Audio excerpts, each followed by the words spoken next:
Welcome to Gold Derby fans. We're heading into the Golden Globes this weekend. So here with me to our final predictions on the film side, our Gold Derby news and features editor, Ray Richmond, and our esteemed expert who has way more historical knowledge about this stuff than I could ever cram into my head, our very own Tariq Khan. I'm senior editor, Denton Davidson. So welcome, guys. This is an exciting year of film. We're heading into the Golden Globes. Let's leap right into it with film drama. Um, Oppenheimer is leading our Gold Derby odds here, and Tark, I think you're going with Oppenheimer, as am I. So give us your reasoning. Actually, I just switched. Happy New Year, by the way, Denton and Ray. Great to be with you. I just switched to Zone of Interest because I think. Just kidding, just Oh, kidding. I was like, okay, let's get into You it. already did an article saying that there is a 0% chance of it losing, right? That's right. Yes, yes. No, it's Oppenheimer all the way, and it's the clear Oscar frontrunner, I think, and the Globes rarely go against that when there is such a strong Oscar favorite. They want to crown the Oscar winner first to say that they called it, and Oppenheimer, it's done so well. Has 8 nominations in all the key areas. It's a worldwide sensation, one of the biggest stories of the year. So it's hard to see them denying it. That's my sense. So I would give it a 0% chance of losing. But Ray, do you disagree? I do. I actually, I'm going against the grain here and going with Killers of the Flower Moon, just because I feel like it has that kind of imprimatur, as it were, as an important film. Oppenheimer, yes, an important biopic, and it did incredibly well at the box office, in part thanks to Barbie, which I'm sure Christopher Nolan is thrilled about. He's so pissed off about the whole Barbenheimer idea, but he should be honoring Barbie because it likely helped land lots more money in his own pocket and lots more prestige with how well it did. But in terms of Killers of the Flower Moon, uh, you know, um, I feel like sometimes Globes voters are influenced by things like length of movie and epic, and I think the fact that it's almost 3.5 hours works in its favor. The fact that it has, that it deals with Native Americans and and a horrible injustice done to them is going to help. The fact that it's sort of like last year there was a lot of honoring of Asian Americans through Everything Everywhere All at Once, and I feel like Indigenous people might be up for honoring themselves this year with that film. I also enjoyed it a lot more than I did Oppenheimer, just pure entertainment, a piece of entertainment. I don't know. I'm not as huge an Oppenheimer fan as many other people. Well, let's talk a little bit about who's voting, because the HFPA, as we knew it, has disbanded. So now we have this Golden Globes Association. It's a larger voting body. It's still international, still a lot of press. How does that affect things? Because if you look at the nominees, we have 3 nominees that are non-English films. So that says a lot about, who's voting and how that could impact the results. Tark, do you have thoughts about that at all? Right. Yes. Well, the Globes, they've always had an international bent to them. And we've seen that, in many cases, over the years. For example, let's say Isabella Huppert, winning Best Actress in a drama of 2016, beating out Natalie Portman, in Jackie. So there is that. We've always seen that. So I don't know that now that there's going to be a major change. It's a larger group. They're still mostly journalists, as I understand, and still mostly international. So I don't think there'll be a huge difference that we'll see. And by the way, we do have the fact that there are 3 non-English films. For anyone voting against Oppenheimer or let's say Killers, those votes can go in 3 different directions. So it makes it harder for any one of those to get a plurality, right? So yeah. So I think, and by the way, Oppenheimer again, being the international, a box office sensation, it's been, talked about all over the world. Everyone on the globe, knows about Oppenheimer, even if they haven't seen it. So it's hard to see, the international press going against a juggernaut like that. That's my sense. Well, let's talk about Best Actress, where we all agree, Lily Gladstone, and we agree with the odds here. Can anyone beat her? Is this a done deal? I feel like she's kind of a lock, which is interesting because, as you know, she was also considered a lock for supporting actress before Right. she went all in as lead. for every awards competition. I, I think, Denton, it's interesting because you and I had a similar reaction to her performance when we saw it the first time, that she was very stoic, but not necessarily terribly expressive in her acting. But just all you have to do is look at her and look in her eyes, and she looks like, such so long suffering, and she does more acting with her eyes than most performers, and just her whole manner, has a vibe. It's a bit of And a I think subdued. hard to beat that. She doesn't have that lashing out big Oscar moment, but you don't know. No, Tark, no. Although I really, this is a great year for actresses. Any other year, Annette Bening for Naiad would probably be a lock. Um, uh, Carey Mulligan is so good in Maestro. Every time I see a film, it's like that recency syndrome. Every time I see one of these performers in one of these movies, I go, okay, well, that's impossible to beat. But yeah, I think Lily's got the inside track. And Sandra Hüller has, I mean, having a great year as well for Anatomy of a Fall. So for me, she's the dark horse. I have her in second place. If there's going to be an upset and someone who's an international favorite that has people behind them. Tark, what are your thoughts here? Well, yes. It's funny. I wrote a piece for Gold Derby, 5 reasons why Lily Gladstone will win the Golden Globe for Best Actress in a Drama. And I would give her probably a 90% chance of winning. I think Sandra Hüller has a small chance. I would give her 10%, maybe pulling off, an upset. But I think Gladstone now, this is the place where I think they will honor Killers of the Flower Moon, because I don't see winning anything else. It'll be a chance to reward the film there. And, she has become such a big story herself. And the chance to see her get up on stage and give a speech, that will be historic. And I think really that the Globe voters, want to see that moment happen. And I can already anticipate the round of applause, that she will get when she goes up on stage is going to be just overwhelming. It's going to be a great moment.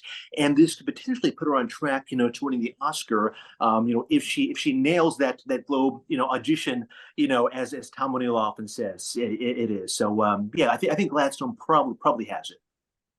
And for drama actor, Bradley Cooper has overtaken Cillian Murphy as sort of the front runner of the season.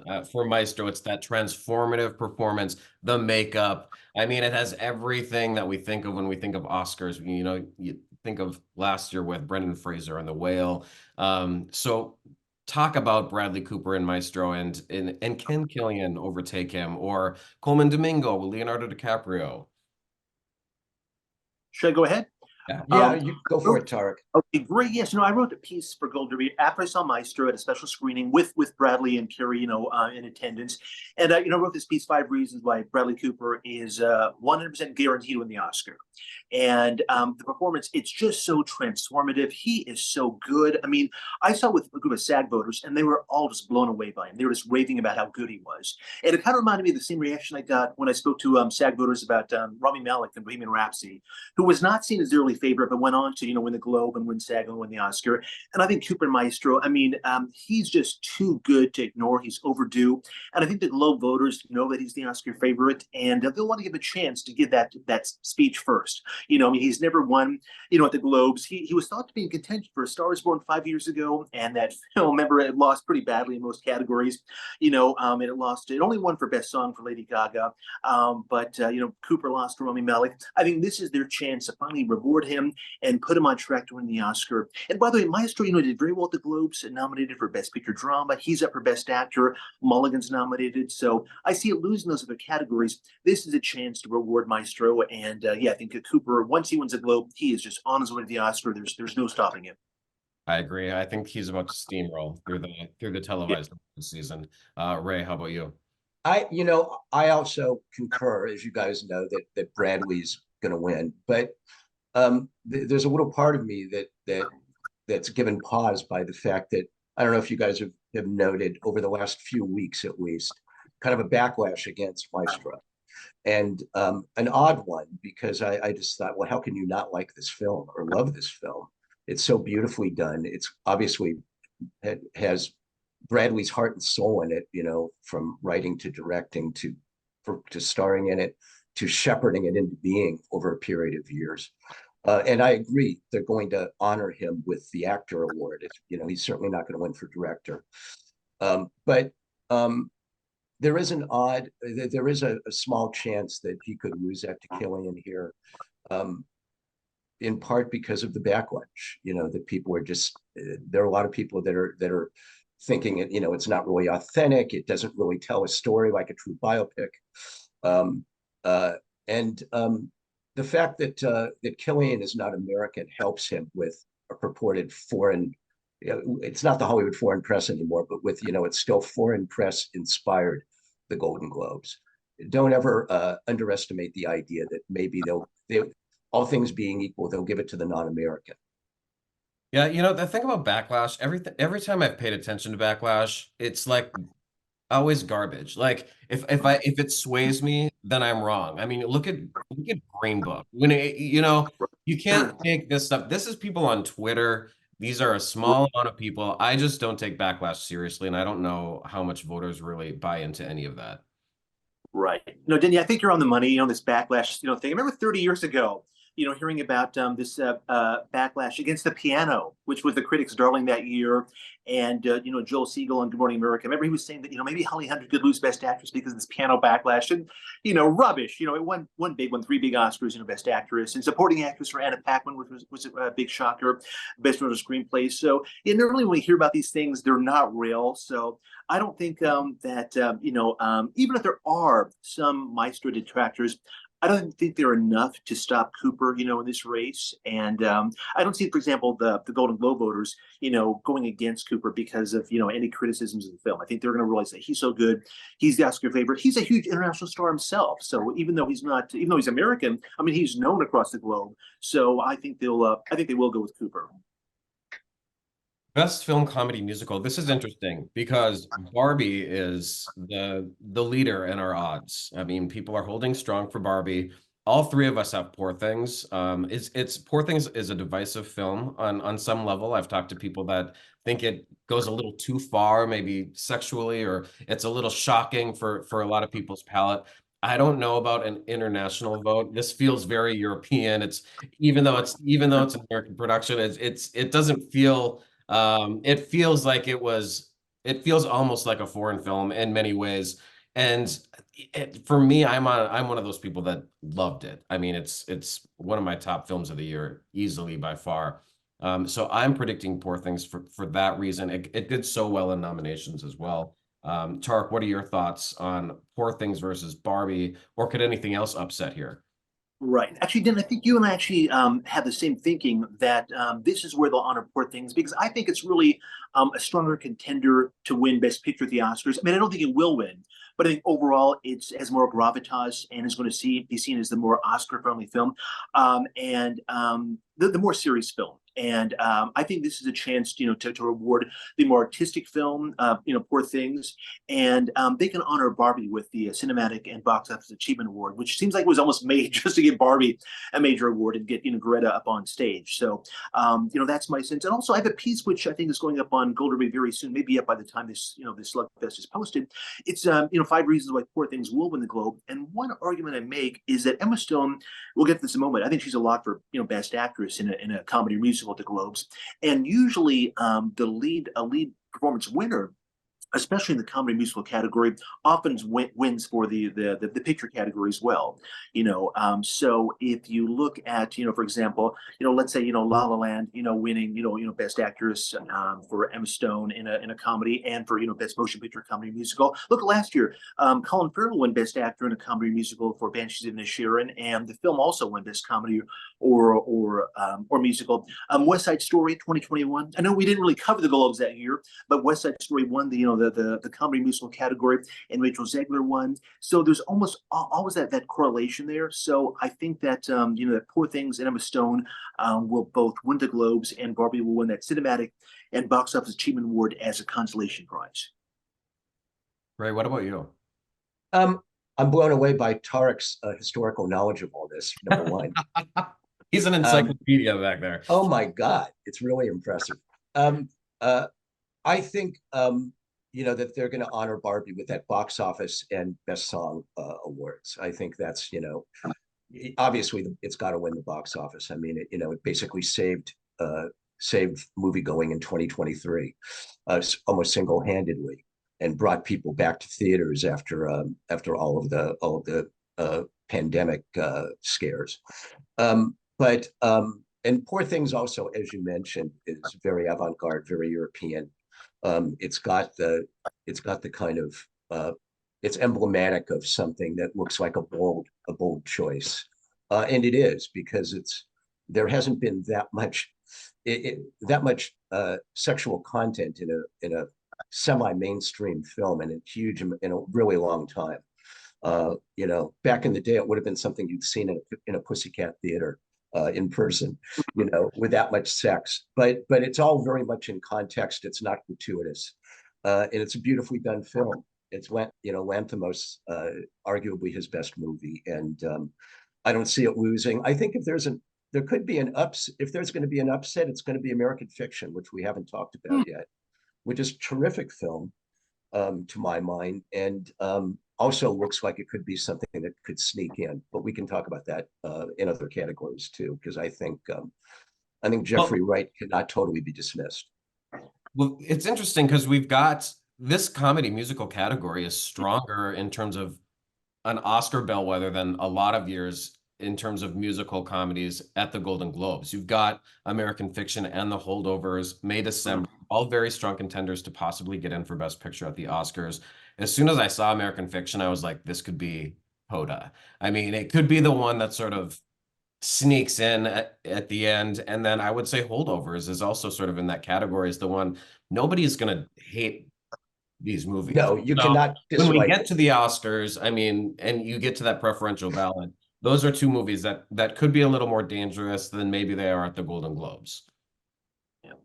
Denton, by the way, for the Globes, one thing I wrote in my article is that Poor Things, in this lineup, especially compared to Barbie, it by far has the most snob appeal. And, that's something which Tom O'Neill always says you can't underestimate. It makes the voters look smart and sophisticated. So I think the Globe voters will go for Poor Things because it'll be seen as a more prestigious picture than Barbie. That's my take. Comedy musical actress, I think we all agree Emma Stone is far and away the favorite to win here. She's also the top pick in our odds by quite a large margin. Margot Robbie's in second and Fantasia Barrino in third. A lot of years Fantasia in the past might have had a stronger chance. The Globes, they had a habit of, really honoring music stars that take a turn in acting. You see Madonna in Evita. You saw Lady Gaga in American Horror Story on the TV side. So we've seen the fact that Golden Globe voters do love a singer turned actress. But I think Emma Stone might just be too strong this year. Tariq, what do you think? Yeah, I think this one's pretty much written in stone. It's stone for the Globe, and another chance to give Poor Things a major award. I have it winning, Best Comedy Musical plus Best Actress for Stone. She is so terrific in the film. Even if you don't like the film, you have to acknowledge, how amazing she is, and her performance. It's so theatrical. It feels, just so powerful. It's hard, to see Stone losing here. So, it's a good thing that Stone isn't up against Lily Gladstone here, because then they have a real difficult choice. And we'll see those two face off at other awards. We presume, at the SAG Awards, for example. But here, I think it's probably Stone all the way. And Ray, you have Jennifer Lawrence for No Hard Feelings. That's right. I was going with my heart rather than my head. I'm going to say this though. Props to Jennifer Lawrence. This is actually like the slapstick comedy. I'm happy for her for getting. I think she was great. Comedy. She was great in it, and it was a really fun movie. I agree. No, Emma. The only negative you could say about her performance that it was, much as it's also something that you would say that would benefit it. It is very showy and theatrical. Some might think too showy and theatrical, but I'm not one of those people. I was completely blown away. I feel like it's the best thing she's ever done. I know she's already won one of these at the Globes before for La La Land. But if you put those performances side by side, there's no comparison in terms of difficulty and how well she nailed it, how compelling and charismatic she is on screen. I just Barbie's going to be honored in other ways, and Margot Robbie is not that way.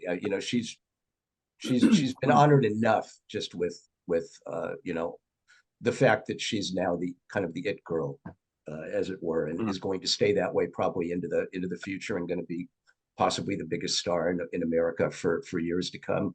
But you know, Emma Stone is in a class by herself this year. And Tariq mentioned Tom O'Neill earlier, and some of the things he always mentions to us, and one is the most always wins. There's no one who has the most more than Emma Stone. I mean, she really is doing the most. Let's No go question. on, film, comedy, musical actor. We all have Paul Giamatti for the holdovers here. This is one that could get interesting. I do think there's a chance for Jeffrey Wright upset, and I have Paul Giamatti. I'm not 100% certain. I'm probably 80% certain about Paul Giamatti and the holdovers, and we can get more into that when we get to supporting actress. But I think he's a lock here. They clearly appreciate the movie. Tariq, what are your thoughts? Yeah, I think he's going to win. I think that in the Oscar race, he's a guaranteed nominee. I wrote a piece for Gold Derby, why he's going to get his best lead actor nomination for the holdovers. His, of course, previous nomination was for supporting actor of 2005 for Cinderella Man, but he'll get in. And Jeffrey Wright, I think, likely gets into the Oscars, but I don't think he's a lock the way Giamatti is, for a best actor nomination. And I think they'll see Giamatti as being the stronger Oscar contender, as being the one to reward here. And also both great performances, but Giamatti in the holdovers, I think the role is even more complex, and he is just superb in the role. I mean, he just nails it, every tiny detail. He's just so wonderful, and I think it's hard to deny that. And my sense is, knowing these voters, I think they like the holdovers more than American Fiction, and the holdovers not winning the comedy musical race, the Globes. I think this is their chance to honor it. Remember, of course, too, Paul Giamatti, he pulled off that upset. Best Actor in a Comedy Musical of 2010 for Barney's version. Everybody thought that Johnny Depp in The Tourist was going to win, and I remember Halle Berry, I believe, opened the envelope and said Paul Giamatti. He wasn't there; it was a big surprise. So I think Giamatti for the holdovers probably has it over Jeffrey Wright.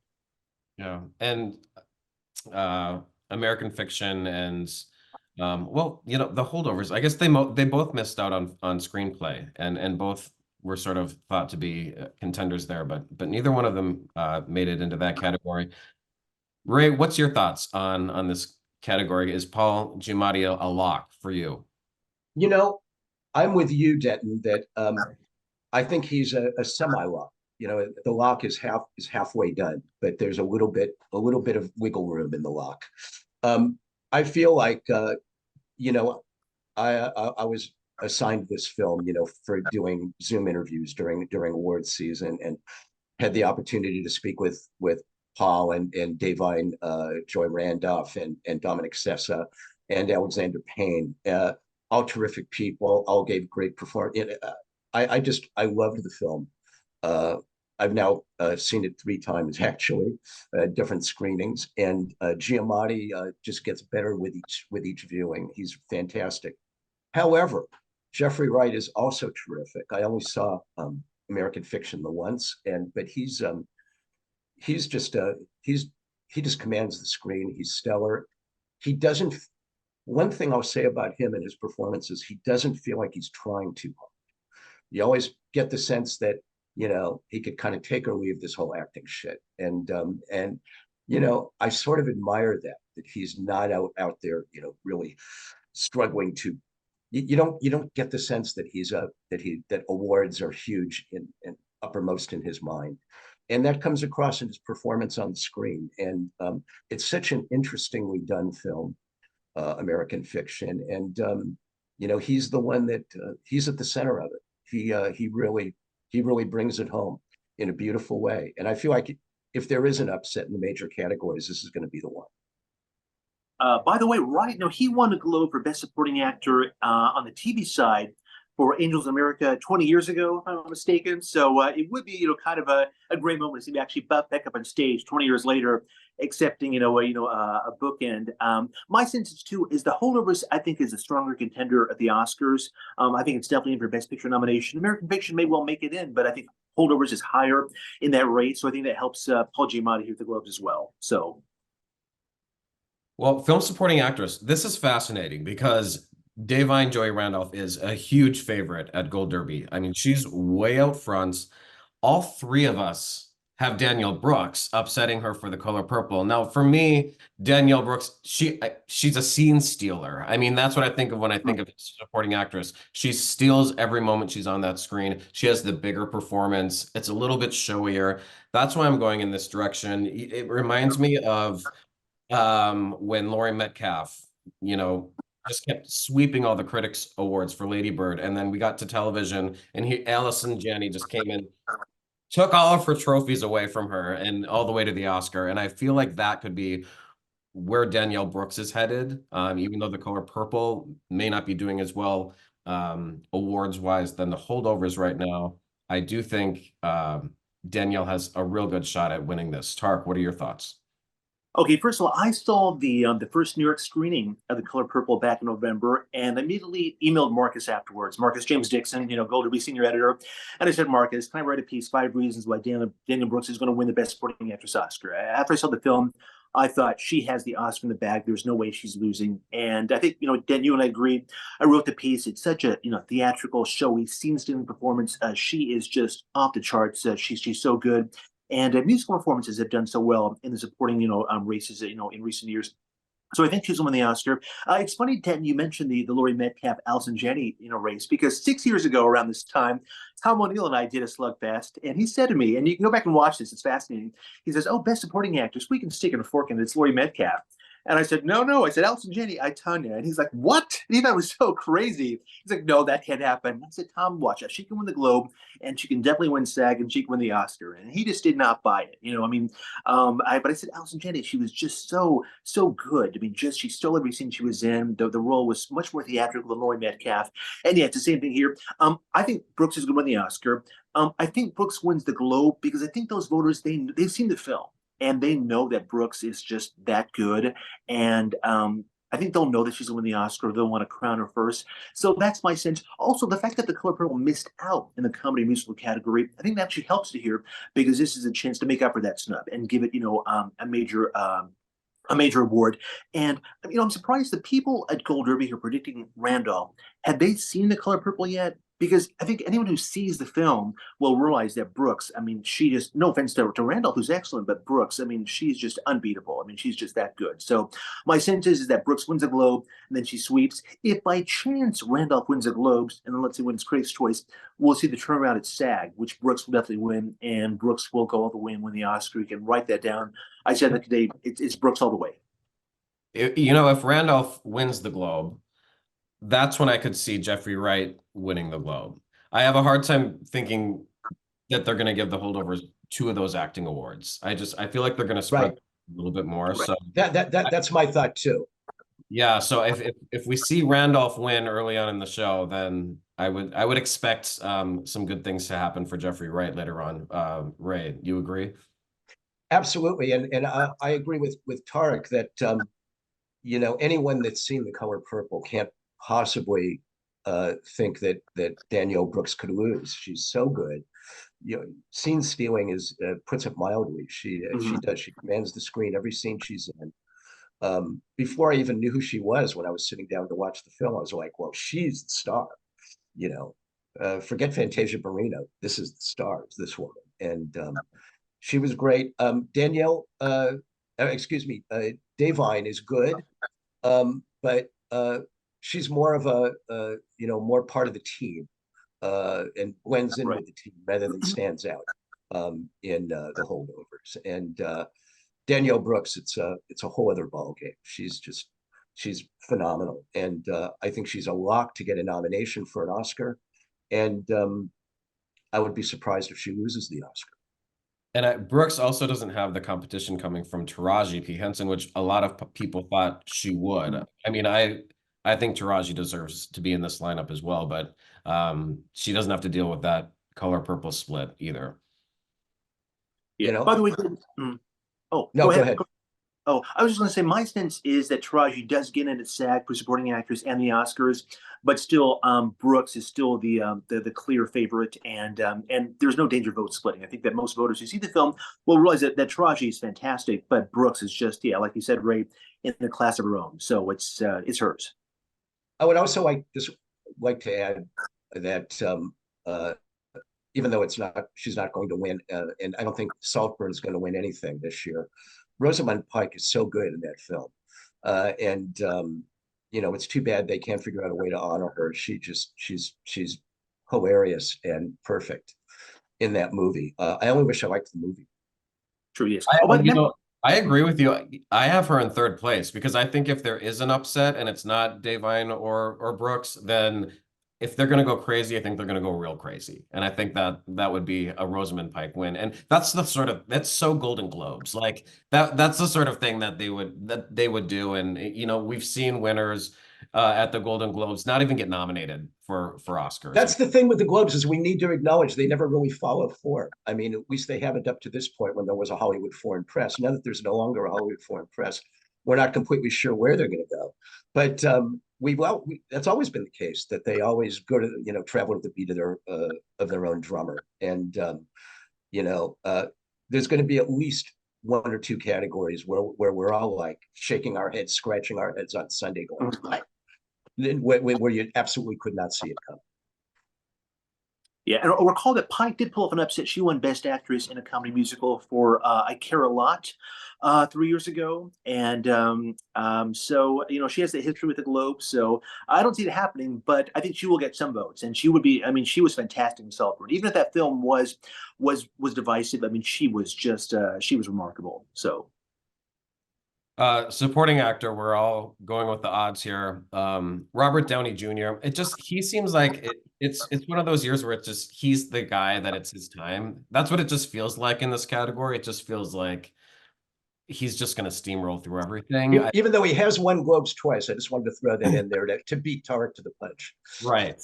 But Ryan Gosling has his fans, but that kind of comedy performance, it's hit or miss. Charles Melton's the hot young thing. He's third in our odds, which is sort of surprising to me. I have Mark Ruffalo in second. I think he would probably get my vote if I was voting personally. And then we have Robert De Niro and Willem Dafoe. But does anyone not think Robert Downey Jr. is going to win this? No, I think he's going to win. Even though it was, the one negative I would say about Oppenheimer in general and about Downey's performance in particular is that it's very talky. It's a very talky film, and sometimes that can work against you when you don't have just moments of, kind of quiet drama that envelop the character. The fact that it's so talky could possibly work again. I don't see him losing, but it's possible that if Poor Things really gains momentum here, that it could, winning comedy musical and then and Emma Stone, that it could start looking like a sweep with another one of its actors, and it could be, if it's going to be Willem or Mark, it's probably going to be Mark. Well, he's the winking devil. He's the guy on screen that we love to hate. It's like a Christoph Waltz performance. And he was sort of like surprise casting for this, in my opinion. It's not the type of role that I'm used to seeing him in. He's usually so lovable and likable, and I just thought he was a lot of fun in this movie. Tark, what are your thoughts? I think it's Downey. And I wrote a piece, 5 reasons why he'll win the Oscar, that was posted in the past few weeks. And yeah, I think as I've seen all the contenders, I was predicting Ruffalo until I saw Poor Things, and I realized that I personally would vote for Dafoe over Ruffalo. I like them both a lot, but I like Dafoe's performance a lot. I think the vote splitting is going to be too big a factor. And it just seems that the narrative here, it's turned out to be that this is, Downey Jr.'s year, his third nomination at the Oscars. We're expecting, of course, those nominations haven't come out yet, but he was nominated for Best Actor of '92 for Chaplin, Best Supporting Actor of 2008 for Tropic Thunder, and he's so good in Oppenheimer. I feel like they'll see that this is his year. The Globes know that he's the Oscar favorite. And of course, what can be better than seeing him get up on stage and give a great acceptance speech, which we know that he will. So he'll win the Globe. He'll get up there. He'll really knock the audience, dead. And he'll be on his way to win the Oscar because he'll win Critics' Choice and SAG, probably BAFTA, and he'll be unstoppable at the Oscars. Film director Christopher Nolan has been the presumed frontrunner for everything this year for Oppenheimer. Ray, do you have Scorsese since you have Killers winning drama, I or don't. you I still have don't. Nolan? I know. I feel like the Nolan narrative is too strong. You know, when he's 0 for 5, I think, or is it 0 for 5 or 0 for? I think this is his sixth nomination, and he's never won yet. And you know, at some point, it starts to get embarrassing for the people doing the voting if you don't award a master director like this. And you know, it's a big uh, epic film, and absolutely would. And Scorsese has won a few of these already. So, uh, you know, again, if people do go crazy, I could absolutely see a Lanthimos scenario, but probably not. I think this looks like Oppenheimer. This looks like an Oppenheimer Nolan year. Yeah, Tariq, you agree, right? Yeah, the chance of Nolan losing Best Director at the Globes and anything else really, I think, is not just near zero; it's zero. You know, it's his all the way. And I want to point out, by the way, this is something in a piece I have going up. In recent years, actually, normally the Globes have actually matched picture and director. Normally, the film that wins, one of the picture awards also wins Best Director. I mean, last year Spielberg won for Best Director, Fable won for Best Picture Drama. Jane Campion won for Best Director at the Globes for Power of the Dog, and that won Best Motion Picture Drama. So in Nomadland, Chloe Zhao won Best Director. It won Best Film Drama at the Globes. So normally they do match them in recent years. In the past 10 years, most of the time they have matched. So I think, seeing as how I predict Oppenheimer to win Best Picture, I think Nolan for Best Director, has virtually no chance of losing this award. Even if Oppenheimer does lose Best Picture Drama, I think Nolan has the directing Globe and then the Oscar in the bag. And a big reason they match is because unlike the Oscars, which used to match more often, and now there's more discrepancies because they do that ranked choice voting for just Best Picture and no other categories. So that's why we've seen that trend sort of differentiate in the last 10, 15 years. We're looking at Best Film Screenplay. Barbie is out front, followed by Poor Things and Oppenheimer. And Past Lives is down on fourth, which surprises me. Killers of the Flower Moon and Anatomy of a Fall.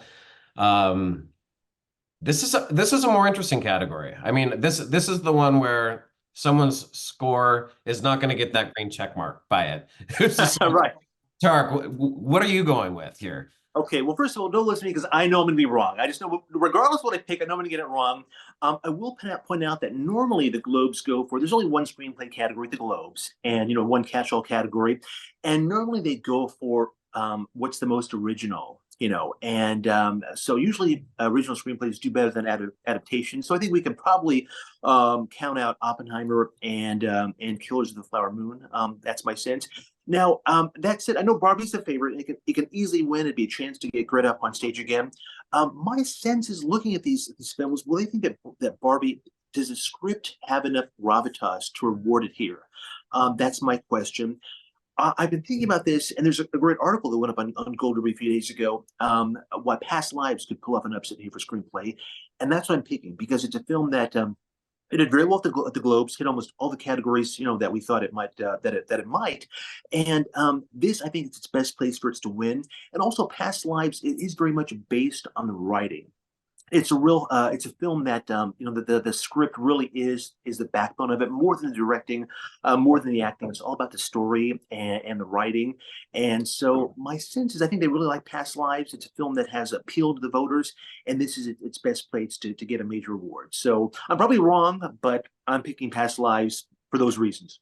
I've been going back and forth between Past Lives and Poor Things, actually. And Poor Things was also an adaptation. So you may have convinced me that I might go with Past Lives here as well because I agree with you about Barbie and just not knowing if it has enough of that snob appeal like we've talked about earlier, and they Right. do generally go with an original script. So maybe just Past Lives. Past Lives has won a lot of screenplay awards in precursor critics groups. So, Ray, what are your thoughts? I wasn't really considering Past Lives to be anything close to a favorite, but you know what Tarek says makes sense. However, I was going with Barbie until this morning, and then I went and I agreed that the snob appeal aspect is probably going to prevent it. I feel like Barbie's a lock for a couple of awards, but this is not one of them.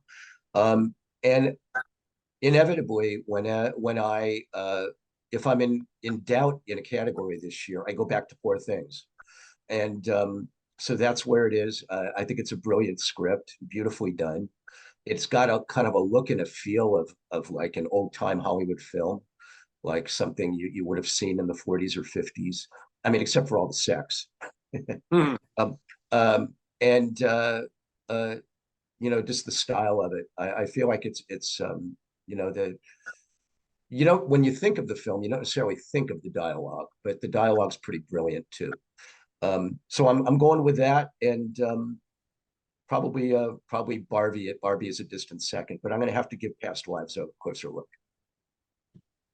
This You know, it's Go ahead. oh, Oh, I was gonna say, it's funny, Poor Things, if it did win screenplay, I think it has a chance. It would be just like Banshees last year, because Banshees won Best Comedy Musical, Best Actor Colin Farrell, and it did win Best Screenplay at the Globes, right? So, Poor Things, if it did that, it sort of matched, what Banshees did last year. So it's possible. Again, my sense is they won't go that heavy for Poor Things, but it definitely is a possibility. I wouldn't rule it out. And by the way, we'll say, Past Lives, it'd be a chance to honor Celine Song, who's nominated for director as well. It is her script, so it'd be a chance to get her on stage. So that might work to her advantage, to Past Lives' advantage here. But Poor Things, yeah, you could do it. Best animated feature, very interesting here because we've got Spider-Man Across the Spider-Verse, huge box office hit, critical acclaim, and then we've got The Boy and the Heron, which just sort of came out of nowhere, and people are loving this animated film, which really could go on and surprise all the way to the Oscars, I think. They don't always love a sequel. I mean, animated film sequels have done decent, I guess, in terms of sequels compared to other genres. But what are your thoughts on Spider-Man versus The Boy here, Tariq? Okay, well, funny, if I may brag for a moment, 4 years ago, for the Globes category, for Best Animated Feature, I went out on a limb, picking A Missing Link, over the likes of, Toy Story 4 and Frozen 2, and The Lion King, and I believe it was How to Train Your Dragon 3. And my reasoning was that the other four had already been honored by the Globes, either in the animated feature category or somewhere else, whereas Missing Link was the only original creation. So, my sense is that Spider-Man, because they honor, the first one, and we're not on the Globes here. My sense is they will go in a different direction and give it to The Boy and the Heron. It is the artsier, it is the classier choice. It has more prestige, I think, and it's been doing really well at the box office. In recent weeks, it won the box office, battle just a few weeks ago, if I'm not mistaken. And it's funny, the English cast. I'm not sure if they watched the Japanese language version or the English cast, but the English language version, it has big names, like Christian Bale and Florence Pugh. So that could be a factor. So my sense is here that The Boy and the Heron pulls off and upset the Globes, and then may do the same thing in the Oscars. But I think the Globes may actually go with The Boy and the Heron because it is, I think, the artsier choice and less obvious, which I think might appeal to them. I like that. I might switch on that one. Ray, what do you think? I think Spider-Man Across the Spider-Verse is too strong. Everyone I talk to, I mean, it feels like it's a Best Picture Oscar nominee too, and I just think it's got too much strength going in. I hadn't even thought of The Boy and the Heron as being that strong a contender, even though I've heard great things about it.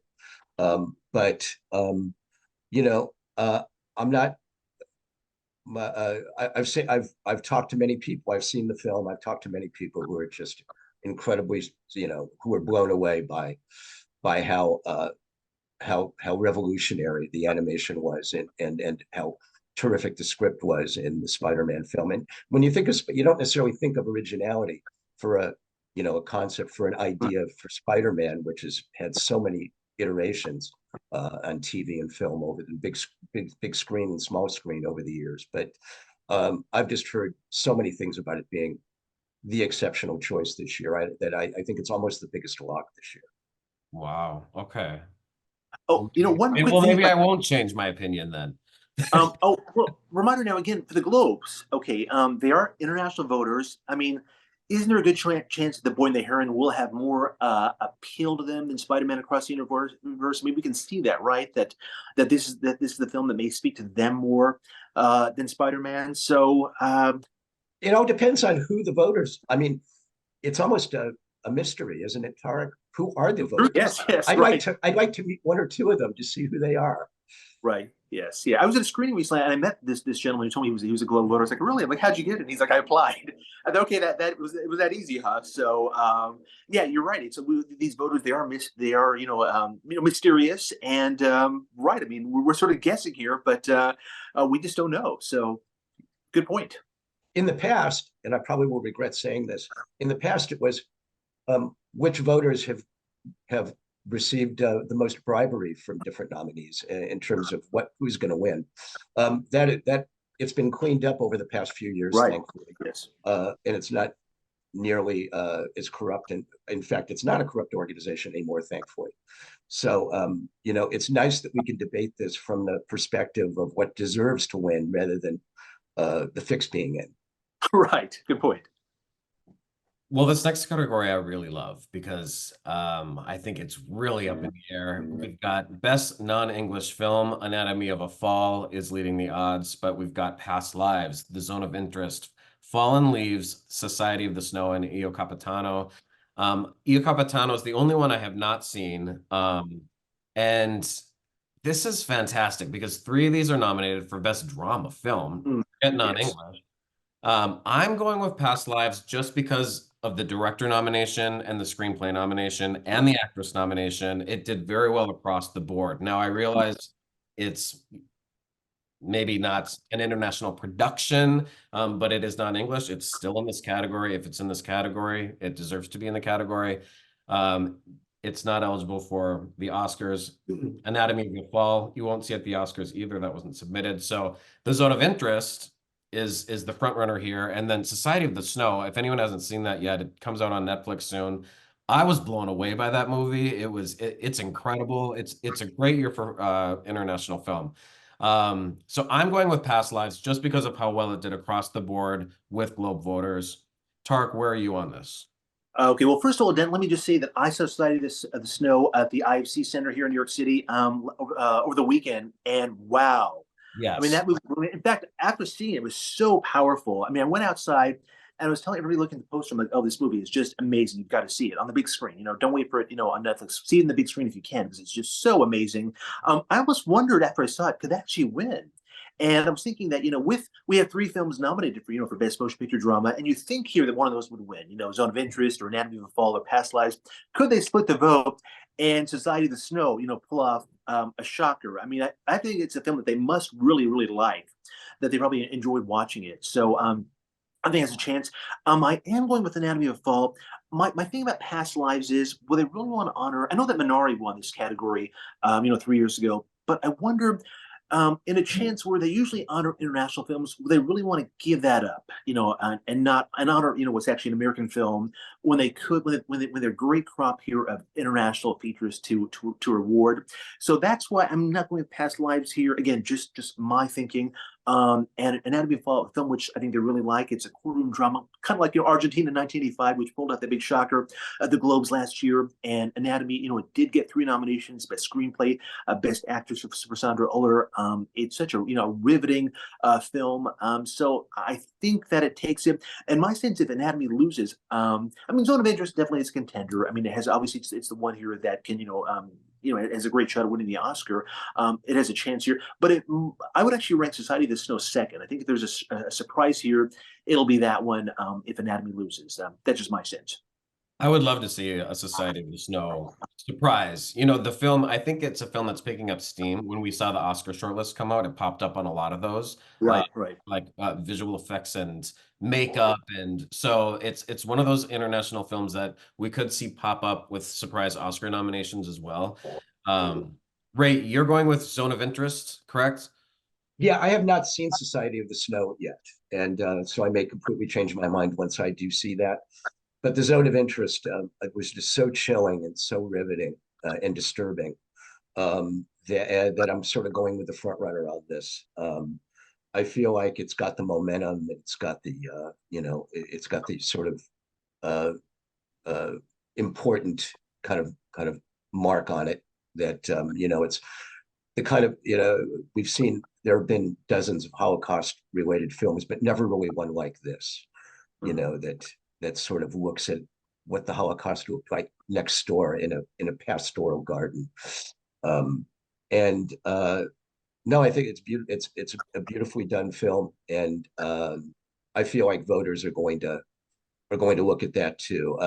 If Society of the Snow catches momentum, it might be too late. You almost feel like, well, it didn't quite slip in under the radar in terms of getting the attention of voters. As we know, a lot of times the vote will go with what seems to be hot at the moment, and I think Zone of Interest is sort of built to a crescendo of popularity at the right time. And the topic. I mean, we're in a state of extreme anti-Semitism in the country and the world, so this is something that will be absolutely. Yeah. One thing about Zone of Interest, and it is brilliant, is that it is very much, it's almost like a documentary style film.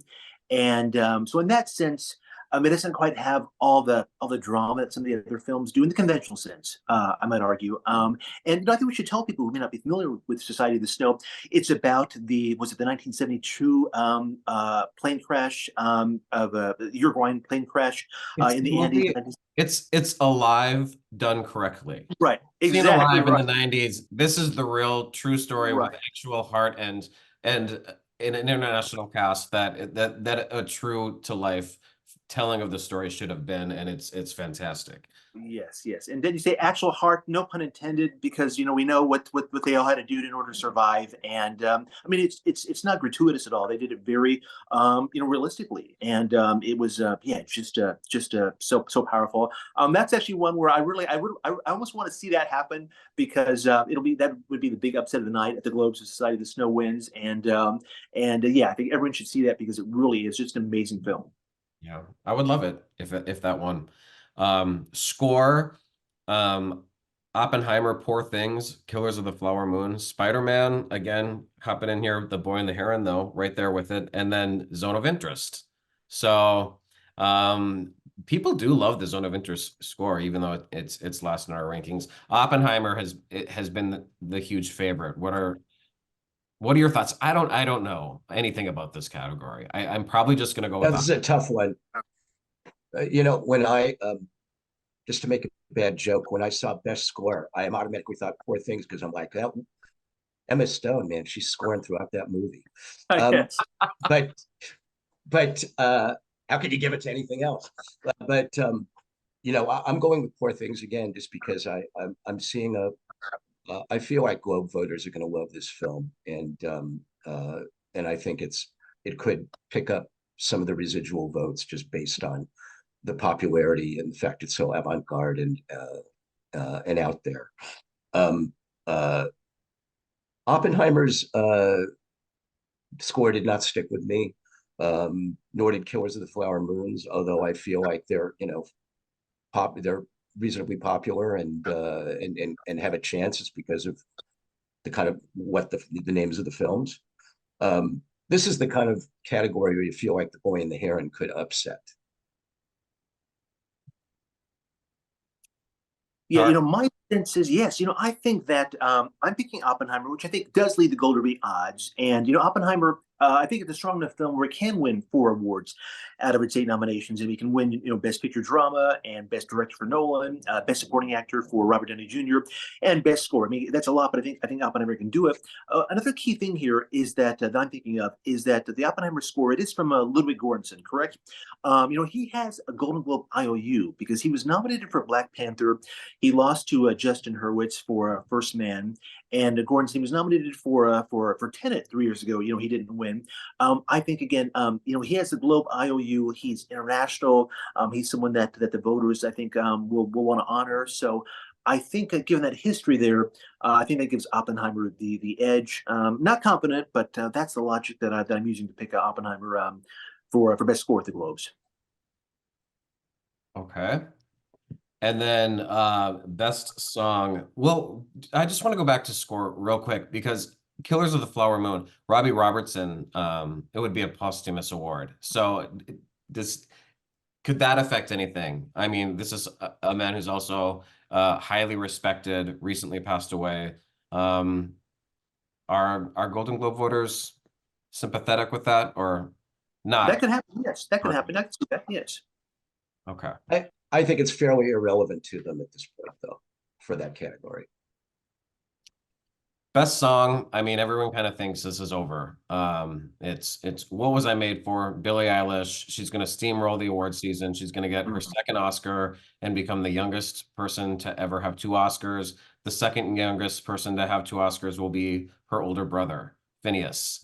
So Wow. they're just Oscar magnets.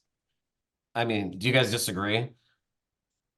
No, I think this is pretty much a lock. What was I made for? I'm just Ken. The only thing that could possibly upset it would be another song from Barbie. You know, Dance the Night does not have the same power or energy as the others. So yeah, can you imagine the Super Mario Brothers movie Peaches song opening the envelope and that being the winner?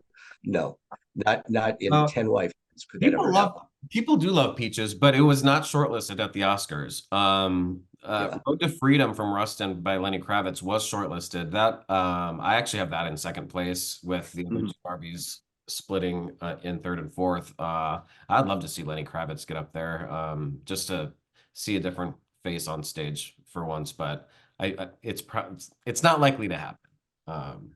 Tariq, do you think this is Billie Eilish? Yes, yeah, I agree all the way. There's nothing more that I can really add. So let's just accept it, and anticipate this. This will be her chance to, to give her a, Oscar, practice speech because that's coming. And then finally, the cinematic and box office achievement, the award we feel was built for Barbie, the House of Barbie, the Malibu Beach House of awards. This is, I mean, I don't know how this could go to anyone else other than perhaps the indestructible Taylor Swift, who's having the year of her life and did make a huge mark on for a music film, a music documentary to make so much money like Taylor Swift the Eras Tour. I would say she might pull off an upset or Oppenheimer, but Barbie, I mean, I can't see how that could be denied here, and this is going to be the big win for Barbie. Ray, what do you think? Yeah, it doesn't seem possible that Barbie could lose this one. Taylor Swift, yes, she distributed it herself.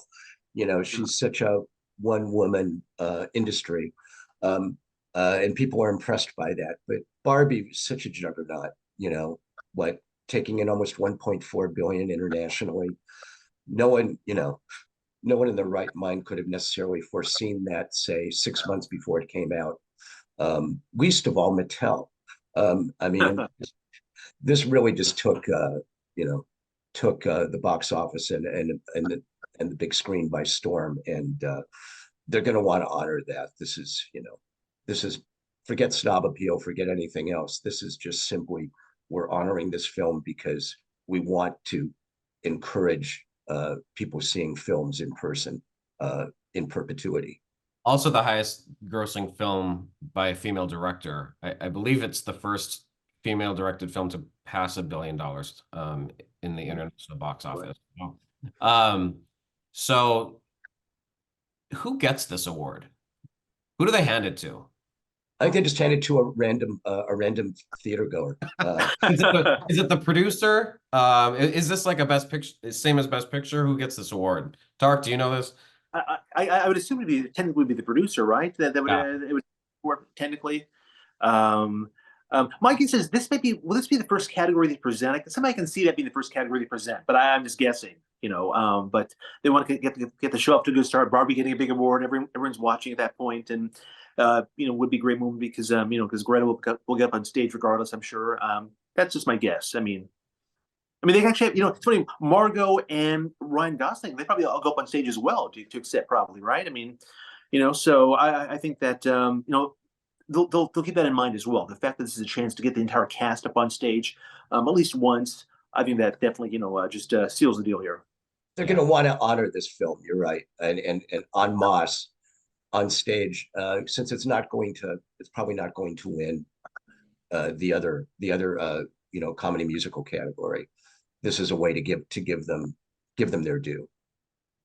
Yes. Although, by the way, though, folks, three of us, though, now we may be on the losing side here because Denton, you pointed out the odds-on favorite at the Globes in the comedy musical category. It is still Barbie, correct? Most Golden Globe users are predicting Barbie for right?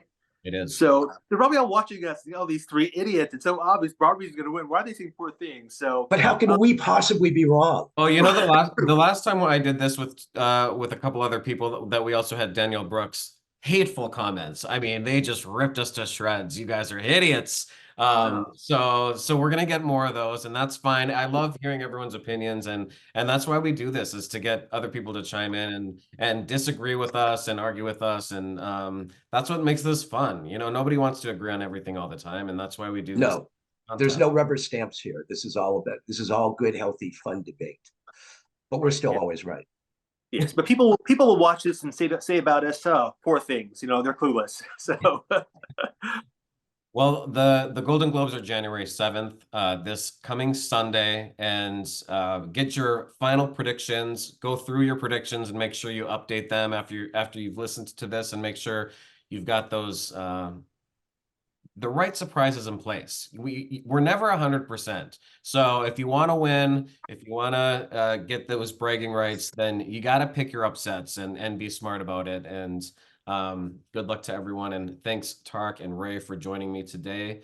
And thanks, Denton. Follow our coverage all weekend. We'll be all over those Golden Globes for both film and TV. And then Tariq is going to do another TV slugfest with our colleagues, Marcus James Dixon and Daniel Montgomery. So you can look forward to that as well. And thanks, guys. Thanks. Thanks, Denton.